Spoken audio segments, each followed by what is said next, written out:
So the European pre-release of Keyforge Winds of Exchange set is just around the corner, coming up this weekend. And here on the Captain's Deck, I wanted to give you a little bit of a guide to what you might expect for the upcoming pre-release, and how this might be or will be very different from any other pre-release or release of Keyforge before, because we are going into using an alliance format, sealed alliance format for this pre-release. The pre-release pack that you will get as part of your ticket for participating will include 3 Winds of Exchange decks. I have 3 Winds of Exchange decks here that I am grateful that I have people from the US that have sent these out to me, so that we can show you. I haven't got a copy of the pre-release, of course. I don't get mine till Saturday, but this is what we can hopefully look to expect. So you will get your pre-release pack with 3 sealed decks in, and so you open one at a time. And you'll also get a premium chain tracker, which is like a plastic chain tracker. They're actually quite nice. I've got a couple myself already, and they just are a lot better than the pieces of cardboard that you get with the token sets from before. So yeah, a nice good chain tracker that you'll get there as a gift. Sealed Alliance is a new format which has been introduced by the new owners of the game Ghost Galaxy, and what this entails is that you can take up to 3 decks, and you can then mix and match the house pods within those decks in order to create a new deck that might be happy with. So this takes away some of the issues that people have had in the past, where they have turned up to a sealed deck with only one deck, and that deck has not been good enough, and they've had a really lousy time at a pre-release or a sealed tournament, because they have to carry on playing with that one deck that didn't quite match their expectations. So now there is an element of agency to this game, an element of deck building. You still can't change the cards within the house pod, but you can use house pods from up to 3 different decks in order to create a brand new deck. You still have to have 3 different house pods. And with Winds of Exchange, with the introduction of the token mechanic, every deck also has to have a token.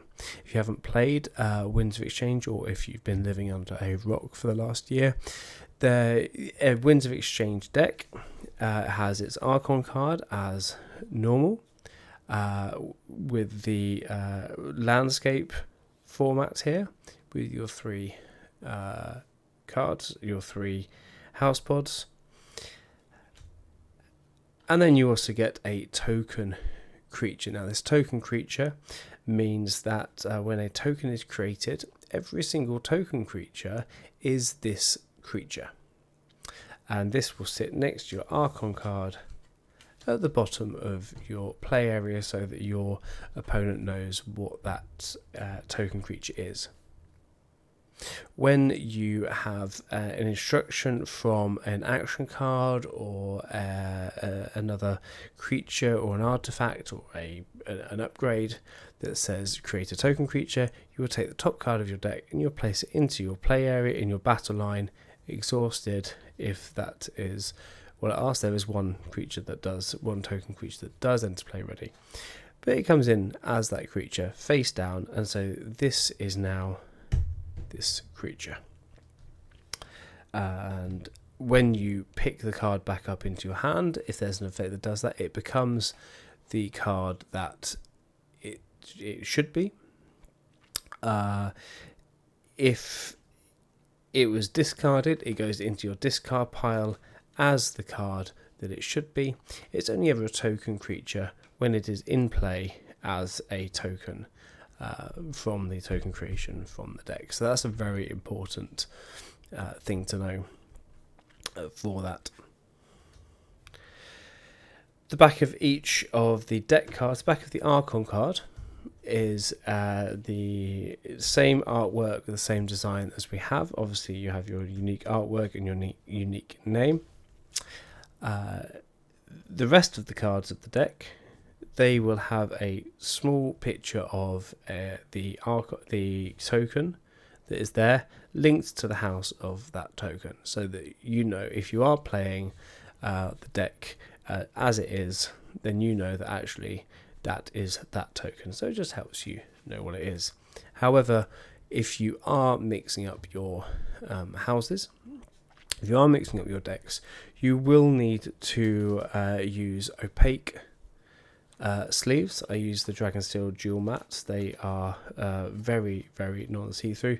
GameGenic also have a very good option here for opaque sleeves. So opaque sleeves is a must when here, because if you can slightly see through the different Archons, then actually you are giving your opponent some information of what that card could possibly be, and so you don't really want to be giving that information away. A few tips here on how to get started then with Alliance if you've never played Alliance before is that to open up your decks one at a time. So I'll start off here with my deck Captain Blanca.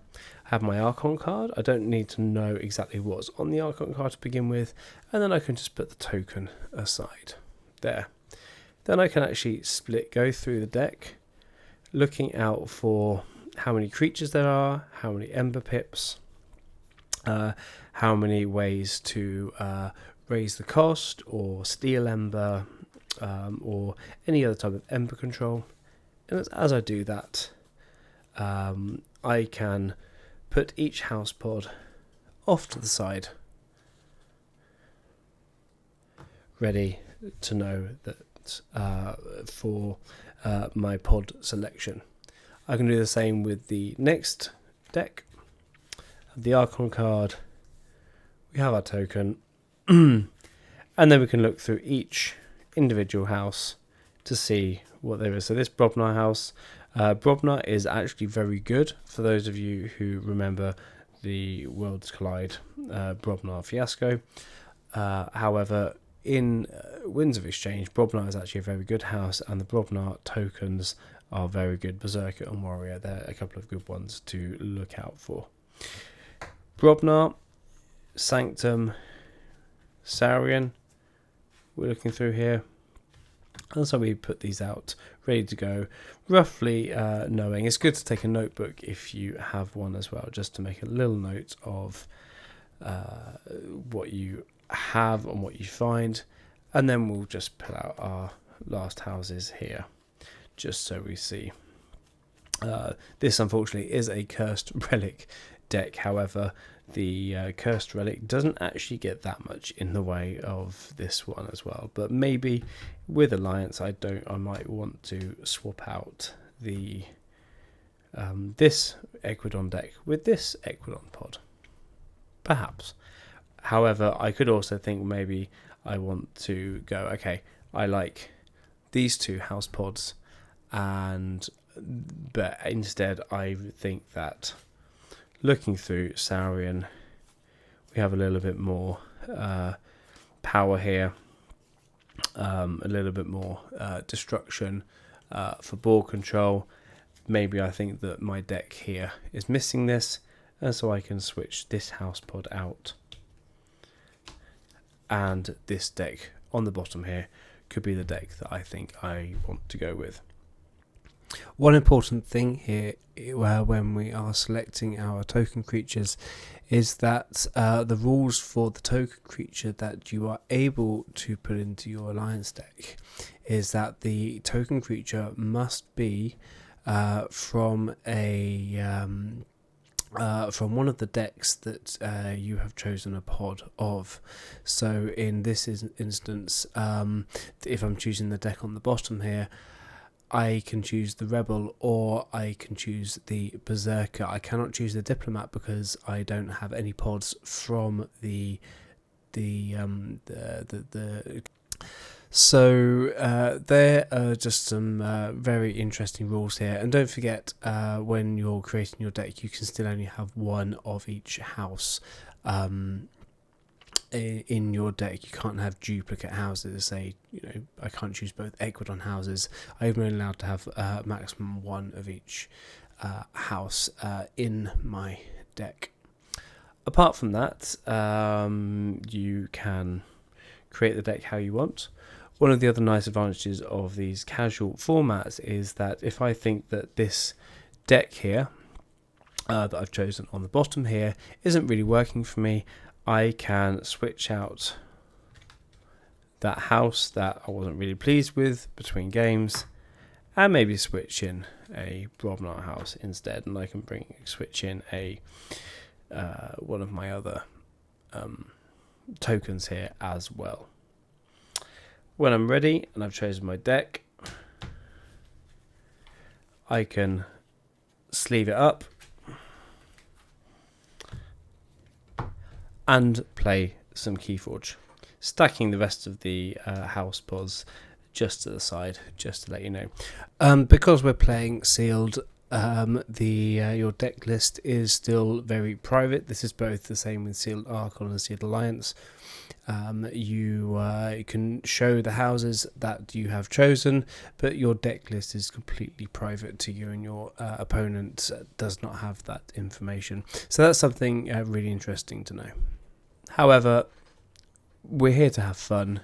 The pre-release is a very casual format, as I've said, so it's just about going through and enjoying the new set, exploring the cards that it has there, and seeing what this new era of Keyforge has to offer.